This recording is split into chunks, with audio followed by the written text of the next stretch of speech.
All right, good morning, everyone. I'm Edward Wang, currently a grad student at MIT, and I'm presenting a joint work with Jiuyang Liu, or known as Sequencer on GitHub, on a crash course in diplomacy.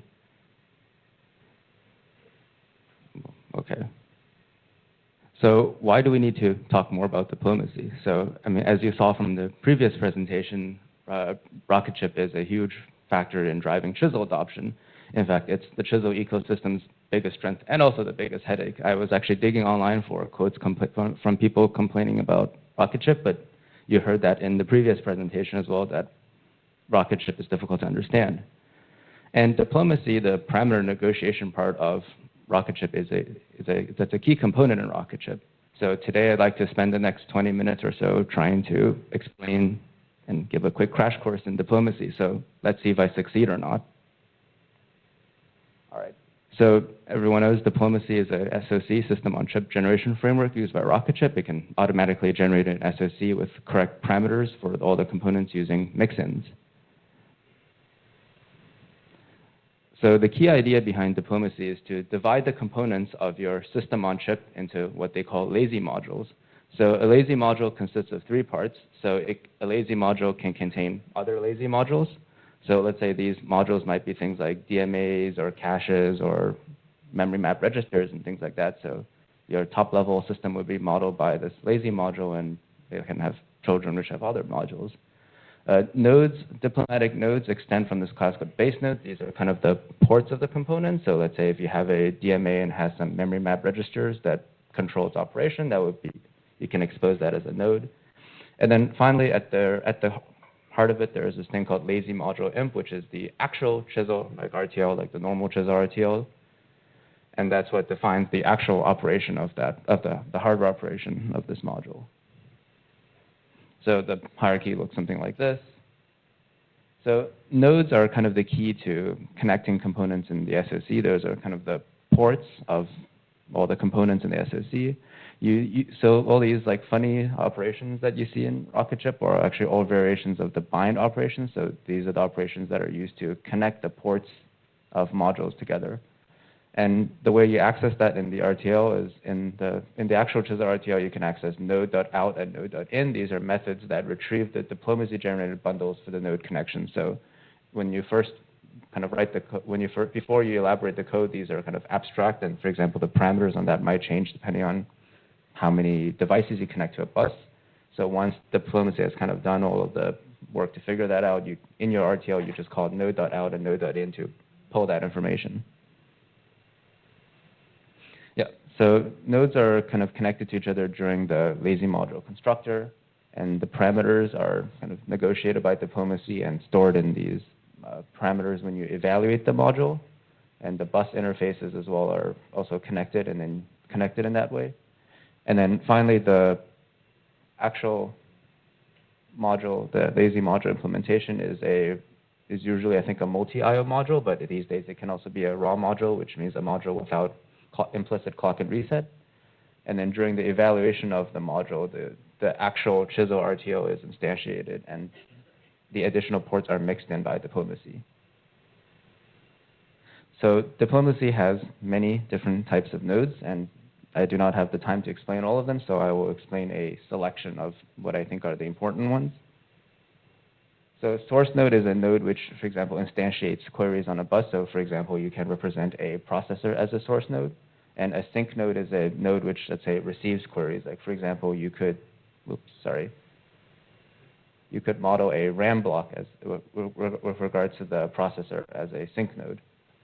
And then another important type of node is the mixed node. So a mixed node allows you to have different implementations for like the inward or the outward nodes. So let's say, for example, if you want to do an AXI to tile link adapter, you'll want to use the mixed node in order to translate, have one of these be implemented as AXI and one of these be implemented as tile link. Some other important nodes. So if you want to do very highly customized types of nodes, you'll want to use this class called custom node. It exports mixed node out of the package if you want to create some custom protocols. And adapter node also provides some important functionality for protocol adapters. Apparently it's also used when you're building caches and whatnot. And finally, nexus node is an important node when you're uncertain as to how many devices you're going to connect. For example, if you're building a crossbar, you don't necessarily know how many devices will be there ahead of time, so you want to use a nexus node for that. Okay, so in this next part of my presentation, contrary to popular belief, diplomacy can be used for protocols other than TileLink. A lot of times when I talk to people, they'll be like, oh, well, diplomacy in Rocketship is for TileLink. But actually, you can use diplomacy on its own for other protocols. So in this part of the presentation, I'll kind of walk over implementing diplomacy for a protocol, kind of interconnect protocol called Wishbone. So let's kind of see how that looks. So Wishbone is this simple bus protocol, and we're kind of implementing it to demonstrate the details of diplomacy in a non-TileLink context. Yeah, so in this demo, we're going to connect, In this demo, we'll connect a kind of start from the ground up, build up the necessary components to describe Wishbone to diplomacy, and then finally we'll conclude the demo by trying to connect a source and sync device together in Wishbone using diplomacy. All right, so here's roughly the order of operations. So first, we need to so let's say when you're trying to do this connection here, we need to first define this as a bundle in Chisel. But since the exact, for example, the bit widths of this bundle could vary depending on the parameters of these devices, we also need to tell diplomacy how to parameterize this bundle right here. So that's the first step we're going to do. We're going to define the hardware bundle, like this Wishbone bundle, and its parameters. And then next, we're going to define various protocol nodes. So we're going to tell diplomacy how to create a Wishbone sync node, a Wishbone source node, and how to parameterize all those things. Finally, we're going to provide two lazy module SOC components, like a Wishbone demo master and a demo slave, in order to use the sync and source ports that we described up here. And then finally, we'll connect them together.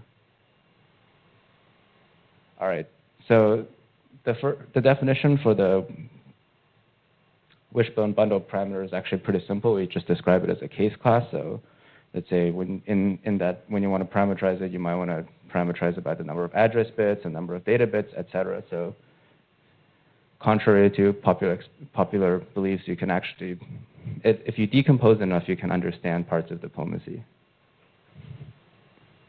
Yeah. So once you've defined that, I'm talking about this parameter class right here. Once you've defined the set of parameters for the bundle, you can now create this hardware bundle class. This is just a Chisel bundle. So you can see, for example, the address bit is parameterized by the address bits field. The data fields of the bundle are parameterized by the data bits field of the bundle, and then you can also have regular non-parameterized Chisel IOs. So now that we've told diplomacy how to implement the bundle, we need to tell it how to implement the source and sync nodes. So before we can, and same thing as before we can tell diplomacy how to instantiate like the source and sync nodes, we need to first tell it how to parameterize that.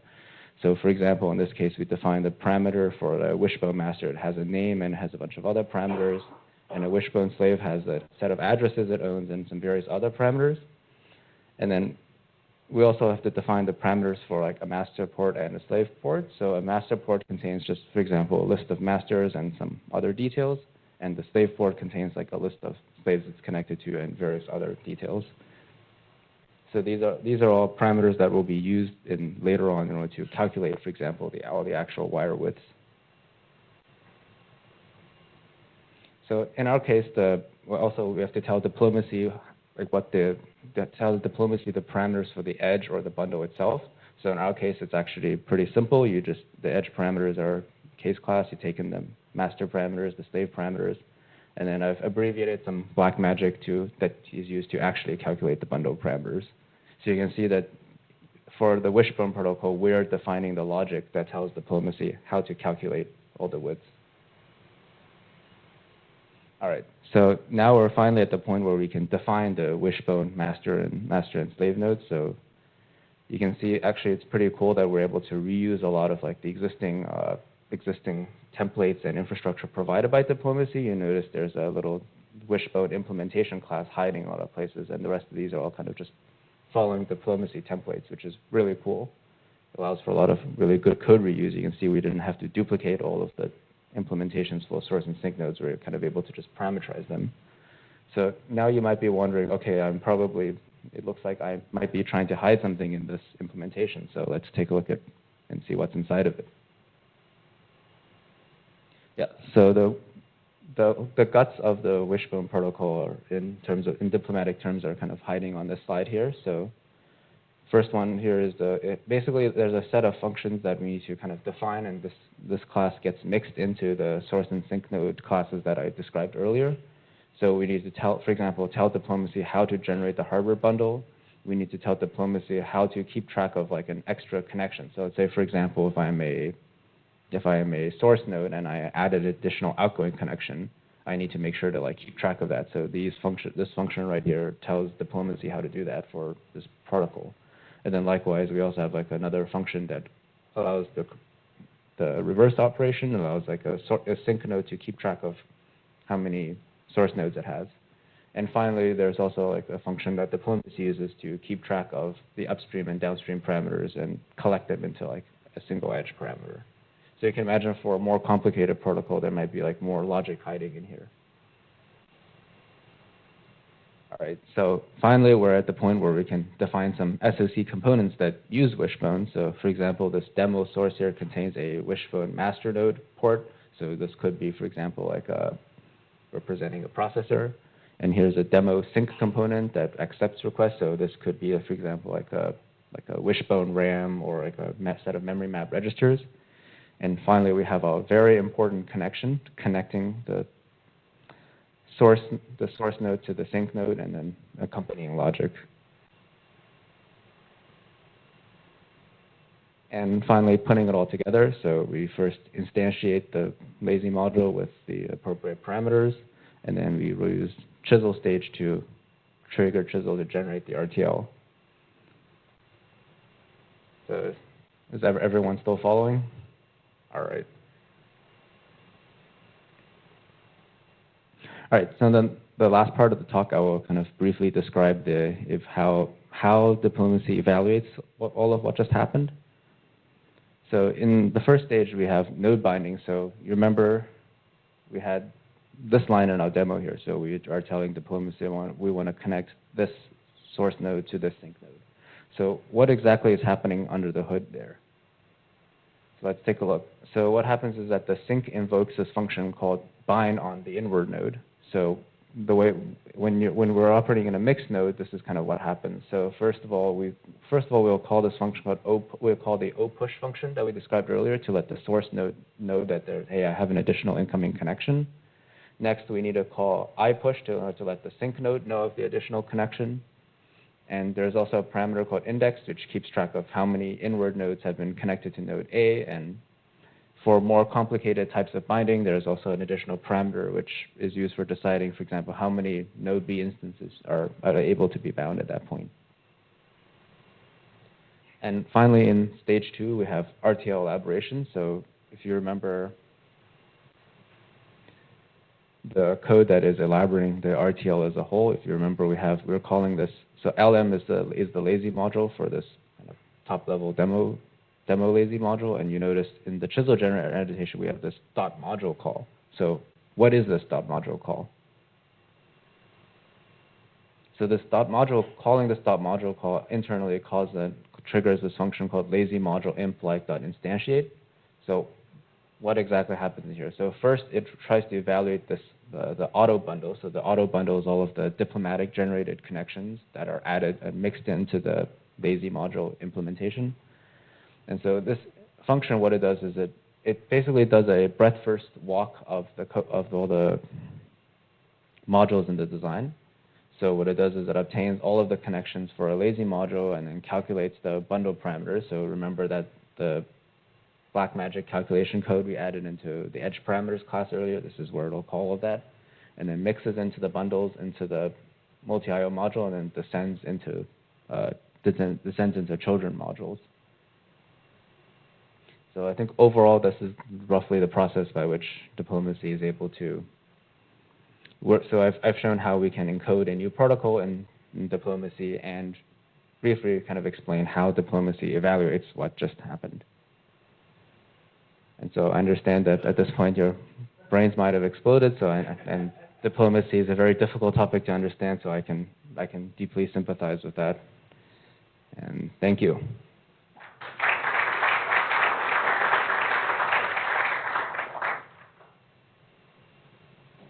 Okay, we actually you finished a few minutes early. Is there any questions? Yeah. Okay, all right. I'll be happy to run into the audience with the mic. Yeah. It's kind of a twofold question. So first, so is it that only diplomatic nodes or modules, or like modules that have to, or modules that get the parameters to this negotiation, are the only modules that would be lazy? As in, can I still have the regular chisel modules and not like transform my entire design into lazy modules? Yeah, so the question is, if you're doing a design and you want to use diplomacy for some part of it, you have to turn your entire design into lazy modules. Is that kind of the question? Right. Okay. So I think there's kind of two parts of that. So I'm going to go back to the code where we I want to go back to this code here. So you notice how LM is of type lazy module, right? So lm.module is actually just a regular chisel module. So imagine if I had a top level like class my top design extends module. So what I can do is like module brackets new and then lazy module blah blah blah dot module. So that's one way that I can use a lazy module in a non-lazy context. So how do you go the other way? So let's say imagine here I have a lazy module, right? And let's say I want to use a regular chisel module. So you notice here underneath this lazy module imp, this code right here is actually just regular chisel code. So I can go ahead and like create as many regular chisel modules as I want, and there is no diplomatic restriction there. So I think the answer to that is yes, you can use a lazy module in a non-diplomatic context, and you can use a regular module in a diplomatic context. And then the second part to my question is, what would it take to have some sort of a well-explained example somewhere there on the web that, we could follow up on? Yes, that is a very good question, and it's something that I myself, and I'm sure many people in this room have been struggling with for a while. So I think one thing that my collaborator and I on this presentation have been thinking of is kind of turning this like Wishbone. So have you looked at the Chisel Bootcamp? Okay, so I'm thinking of maybe like so did you roughly follow what happened with this Wishbone demo? Right. So So I'm thinking maybe a possible future step would be to turn this Wishbone demo into like a mini bootcamp or something like that. And then I'm sure that could also help many of us kind of play with diplomacy and get a better handle on it without the full complexity of the ecosystem. Okay, thanks. Any other questions? We got another minute if any other questions. Okay. All right, thanks. Thanks, Edward. Okay.